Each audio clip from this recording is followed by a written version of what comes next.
준왕은 왜 망명객에게 서쪽 변경의 칼자루를 맡겼을까요? 처음엔 피난민처럼 보였지만 기록의 그림자는 달랐죠. 오늘은 그 빈칸과 선택을 차근히 따라가 보겠습니다. 준왕은 고조선 말기 왕으로 서쪽 위협을 마주했는데요. 연과 진 한의 변화가 서쪽 길을 계속 흔들었거든요. 그 틈에 위만이라는 남자가 무리를 이끌고 들어옵니다. 사서는 그가 연에서 왔다고 적지만 출신은 논쟁적입니다. 분명한 건 준왕이 그를 그냥 쫓아내지 않았다는 점이죠. 받아들임은 자비였지만 동시에 위험한 정치였고요. 이제 기록이 남긴 순서부터 조심스럽게 보겠습니다. 기록은 왜 준왕보다 위만 쪽을 더 또렷하게 남겼을까요? 사기와 한서는 위만의 등장과 정변을 짧게 전해요. 하지만 준왕의 직접 기록은 남아있지 않아 더 어렵죠. 그래서 우리는 사실과 추정을 반드시 나눠야 합니다. 기록상 위만은 상투를 틀고 조선 옷을 입었다고 해요. 이 대목 때문에 그가 누구였는지 의견이 갈립니다. 어떤 해석은 연사람, 어떤 해석은 조선계로 봅니다. 다만 사서가 말한 행동은 더 분명하게 이어집니다. 준왕은 그를 받아들이고 박사라는 직책을 줬죠. 박사는 오늘의 학자만 뜻하지 않고 관직 이름이었어요.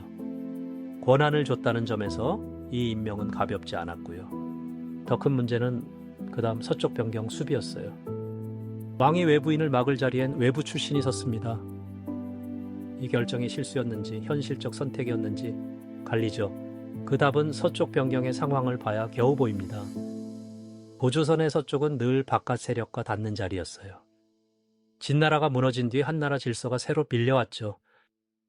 전쟁과 권력 교체는 사람들을 국경 너머로 밀었습니다. 준왕에게 새로운 무리는 위험이자 자원이었고요.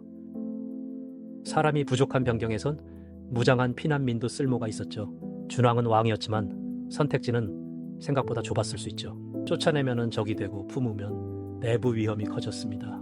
기록은 준왕을 어리석다고 직접 꾸짖지는 않습니다. 다만 결과만 보면은 왕권의 문을 스스로 열어준 셈이죠. 그는 위만에게 서쪽 변방의 방어를 맡겼습니다. 변경 수비는 단순한 보초가 아니라 병력과 정보였고요. 길목을 쥐면 누가 들어오고 나가는지도 쥡니다. 준왕은 그 힘을 나눠주며 충성을 기대했을 겁니다. 하지만 충성은 기록에 남지 않았고 정변만 남았습니다. 그 강역이 준왕 이야기의 가장 아픈 빈칸이에요. 왕은 사람을 얻었다고 봤지만 권력도 함께 건넸죠. 이런 판단은 당시 국경 정치에선 낯설지 않았습니다. 문제는 위만의 무리가 왕에게 완전히 묶였느냐였죠. 개인의 충성인지 무리의 결속인지 기록은 말이 적어요. 그래서 준왕의 실수는 한 사람보다 구조에 가까웠습니다. 서쪽 변경은 방패이면서 왕궁으로 향한 길목이었죠. 그곳을 맡긴 순간 위만은 밖과 안을 잇게 됩니다. 피난민은 그 보호 대상이지만 동시에 병력의 씨앗이었고요. 위만은 이 사람들을 모아 자신의 기반을 키웠다고 전해져요. 왕의 임명장이 새 세력의 깃발처럼 작동한 셈이죠. 하지만 여기서도 주의할 점은 과정이 자세하지 않다는 겁니다. 누가 먼저 배신을 느꼈는지 기록만으로는 알 수 없어요. 확실한 건 위만이 결국 준왕을 공격했다는 점이죠. 정변의 세부 전투는 흐리지만 결과는 뚜렷합니다. 준왕은 왕위를 잃고 남쪽으로 물러난 것으로 전해져요. 왕좌를 빼앗긴 뒤에도 그의 이름은 남쪽 전승에 남죠. 이 대목은 고조선과 남쪽 사회의 연결을 떠올리게 해요. 확정할 수 있는 건 적지만 이동의 흔적은 무겁습니다. 한 왕의 결정이 사람들의 길까지 바꿔놓은 거죠. 이제 정변의 순간을 기록 순서대로 더 좁혀볼게요. 1000명 안팎 무리가 한 왕국의 중심을 흔들었습니다. 이 숫자는 정확한 병력표라기보다 큰 무리를 뜻하죠. 그 정도 무리라면 그 변방 지휘관 하나가 가볍지 않습니다. 왕이 준 직책은 곧 합법적인 명분이 되었고요. 그때 명분과 병력이 만나면은 충성보다 야심이 빨리 커집니다. 물론 야심이라는 말은 기록의 결과를 보고 붙인 해석이에요. 사실로 남은 것은 공격, 패배, 그리고 도망입니다. 고조선의 중심 권력은 이 사건 뒤 위만 쪽으로 넘어가죠. 나라가 사라진 건 아니지만 왕통은 크게 갈라졌습니다. 이 변화가 뒤에 한나라와의 충돌까지 이어지는 길을 엽니다. 한 번의 수용이 수십 년 뒤 전쟁의 출발선이 됐죠. 준왕은 선의를 보였을 수도 계산을 했을 수도 있어요. 하지만 권력을 나눈 뒤 회수할 장치는 보이지 않습니다. 그 빈틈이 정변의 통로가 되었을 가능성이 큽니다. 그래서 이 사건은 개인 배신보다 국경 관리의 실패로도 보입니다. 정변이 벌어졌을 때 왕궁은 늦게 알았을지도 몰라요. 서쪽에서 온 병력이 왕의 명령인지 반란인지 헷갈렸겠죠.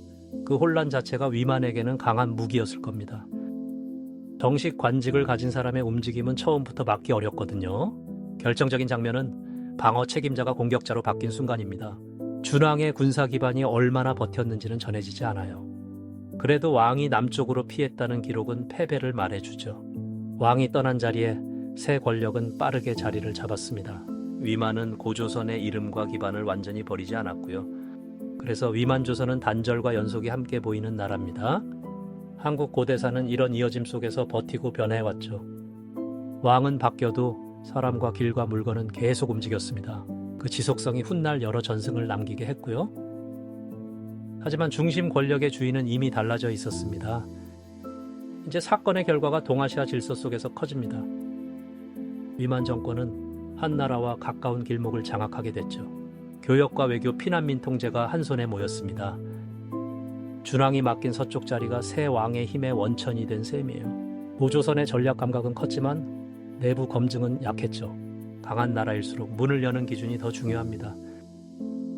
무조건 닫는 것도 답은 아니지만 권한은 다릅니다. 사람을 품는 일과 궁원을 주는 일은 같은 선택이 아니죠. 이 구분이 흐려진 순간 왕권은 위험해졌습니다.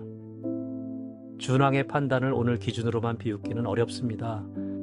그래도 결과는 냉정해서 실수라는 말이 따라붙죠. 사라진 기록 때문에 우리는 결정적 밤을 모릅니다. 위만은 언제 마음을 돌렸을까요? 기록은 침묵합니다. 처음부터 속였는지 중간에 변했는지도 알 수 없어요. 준왕 쪽 신하들이 무엇을 경고했는지도 사라졌죠. 어쩌면 경고가 있었고 어쩌면 아무도 못 봤을 겁니다. 이럴 때 역사에서 중요한 건 모른다고 말하는 용기예요. 모르는 곳을 꾸미면 준왕도 위만도 왜곡됩니다. 확실한 선은 인명과 수비와 정병까지입니다. 그 선 안에서 보면은 권력 분산의 위험이 선명해져요. 왕이 모든 사람을 의심할 수는 없지만 장치는 필요했죠. 서쪽 방어선에 감시 권력이 함께 갔는지 알 수는 없습니다. 그 부재가 사실이라면 정변은 더 쉬웠을 겁니다. 하지만 단정하지 않겠습니다. 기록이 거기서 멈췄으니까요. 그래서 준왕 이야기는 판단보다 질문을 먼저 남깁니다. 그 질문을 따라가야 다음 위만의 등장이 제대로 보입니다. 이제 준왕의 책임을 어디까지 볼지 정리해 볼게요. 첫째, 위만을 받아들인 결정 자체는 이해의 여지가 있습니다. 피난민을 완전히 적으로 돌리는 것도 위험했으니까요. 둘째, 박사 임명은 훨씬 더 무거운 선택이었죠. 관직은 밥을 주는 일과 달리 명령권을 만들거든요. 셋째, 서쪽 수비를 맡긴 건 가장 치명적이었습니다. 왕을 지키는 바깥벽을 훗날 공격자가 쥔 셈이니까요. 여기서 실수는 마음보다 제도에 가까웠다고 봅니다. 충성 확인, 병력 분리, 감시 장치가 보이지 않거든요. 물론 기록이 짧아 실제 장치가 없었다고 못 박을 수는 없어요. 하지만 결과는 장치가 충분히 작동하지 않았음을 말합니다.